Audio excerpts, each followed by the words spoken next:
قال رسول اللہ صلی اللہ علیہ وسلم خیرکم من تعلم القرآن وعلمہ۔ ترجمہ: تم میں سے بہترین شخص وہ ہے جو قرآن کو سیکھے اور دوسروں کو سکھائے۔ قرآن کو خود سیکھے اور دوسروں کو سکھائے۔ کائنات میں ہر چیز اللہ تعالیٰ کی مخلوق ہے، لیکن قرآن کریم اللہ کی مخلوق نہیں ہے۔ قرآن کریم اللہ کا کلام ہے۔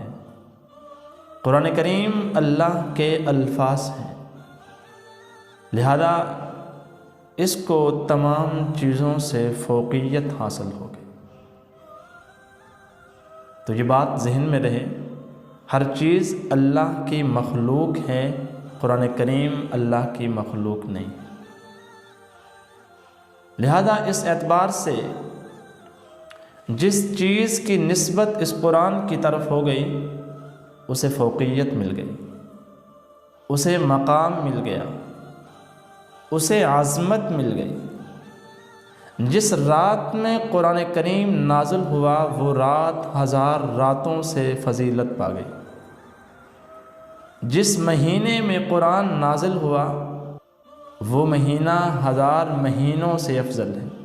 اب جس قدر انسان کی نسبت اس قرآن سے ہوگی، جتنی زیادہ ہوگی اتنی زیادہ اس انسان کی تمام انسانوں سے زیادہ فضیلت ہوگی۔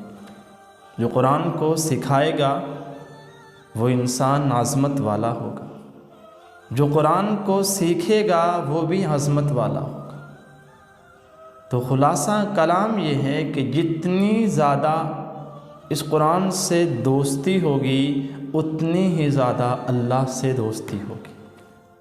دنیا اور آخرت میں وہ انسان کامیاب ہوگا جس کی دوستی اس قرآن سے ہوگی۔ اب جو انسان دنیا میں رہ کر قرآن سیکھے اور سکھائے وہ عظمت والا، جس نے کبھی قرآن کو ٹچ ہی نہیں کیا، قرآن کو کبھی کھولا ہی نہیں ہے، ساری زندگی اس نے مال کمایا لیکن وہ دنیا میں تو عزت پائے گا، اللہ کے ہاں عزت نہیں پائے گا، اللہ کے ہاں وہ مقام نہیں پائے گا، وہ اللہ کی نگاہوں میں ذلیل و حقیر ہو جائے گا۔ اس لیے بھائی قرآن کو سیکھیں اور قرآن کو سکھائیں۔ یہ دنیا عارضی دنیا ہے، اس دنیا میں اللہ کے قرآن سے بھی دوستی کریں۔ اگر ہم نے قرآن کو کھولا ہی نہیں، زندگی میں قرآن ایک دفعہ بھی نہیں پڑھا، اللہ کی نگاہ میں ہم ذلیل بھی ہوں گے، ہمارا ٹھکانہ جہنم بھی ہوگا۔ قرآن کی تلاوت ہم سب کے لیے بہت ضروری ہے۔ یہ قرآن آپ کا ساتھ نہیں چھوڑے گا، اس کی دوستی عارضی دوستی نہیں ہے، اس کی دوستی حقیقی دوستی ہے۔ مرنے کے بعد اللہ کے ہاں جانا ہے، حقیقی دنیا میں جانا ہے، یہ آپ کو وہاں بھی اپنا دوست بنائے گا، یہ آپ کی وہاں بھی سفارش کرے گا۔ اس لیے اسی قرآن کو مد نظر رکھتے ہوئے زندگی کے اصول اس قرآن کے مطابق بنائیں۔ انسان اللہ کا بندہ ہے اور اللہ نے ہی زندگی گزارنے کا طریقہ اس قرآن میں بتایا ہے۔ اگر ہم اس طریقے کے مطابق زندگی گزاریں گے تو ہم بہترین انسان ہوں گے، ہم کامیاب انسان ہوں گے۔ رسول اللہ صلی اللہ علیہ وسلم سے پوچھا گیا کہ قرآن کریم کے حقوق کیا ہیں؟ حضور علیہ الصلاۃ والسلام کا فرمان ہے، نمبر 1 قرآن کریم کی تلاوت کرنا، نمبر 2 قرآن کریم کو سمجھنا، اس کا علم حاصل کرنا، نمبر 3 قرآن کریم پر عمل کرنا، نمبر 4 قرآن کریم کی تعلیم دوسروں کو دینا، نمبر 5 نہ صرف خود قرآن کریم کے قوانین پر عمل کرنا بلکہ دوسروں کو ملک میں قرآن کریم کے قانون کو نافذ کرنے کی کوشش کرنا، جو قرآن کریم کے حقوق میں لگا ہوا ہے وہ بہترین انسان ہے۔ تو اللہ سے دعا ہے کہ اللہ تعالی ہم سب کو قرآن کریم پر عمل کرنے والا بنائے، قرآن کریم کے حقوق پورے کرنے والا بنائے۔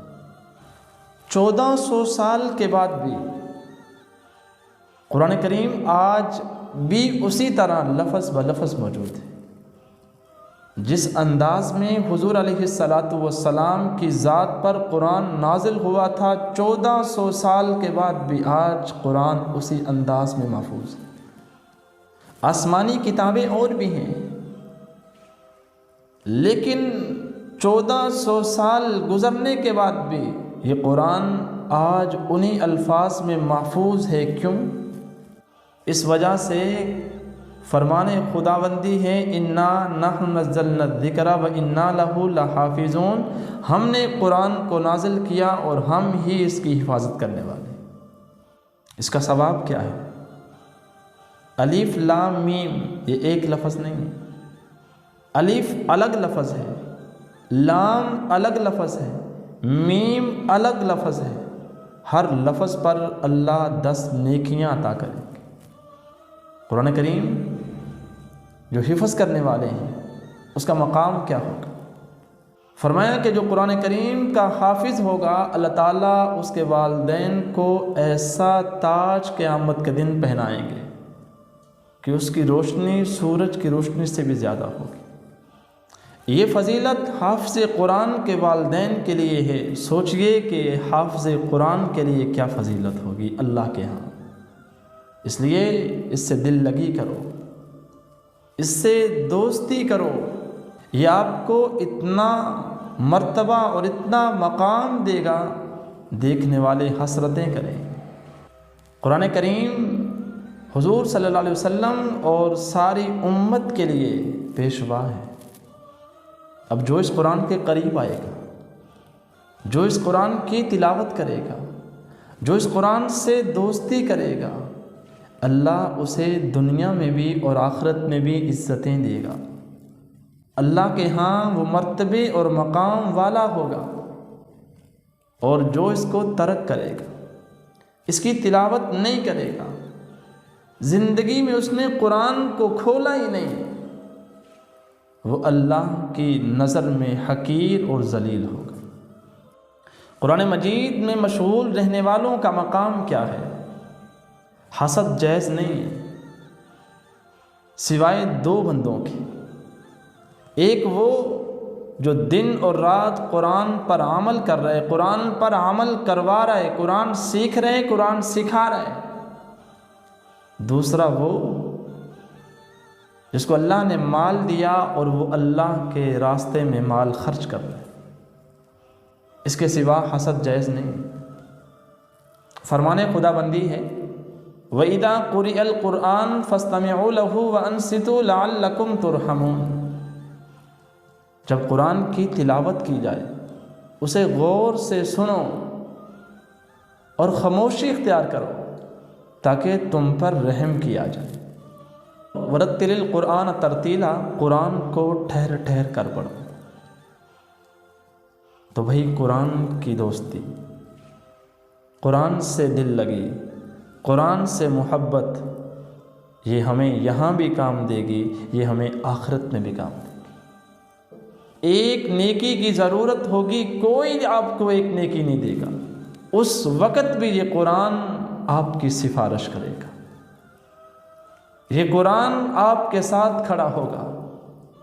قرآن سے دوستی آخرت والی زندگی کو قیمتی بنانے کے لیے بہت ضروری ہے۔ اللہ تعالیٰ مجھے اور آپ کو قرآن سے دوستی کرنے والا بنائے۔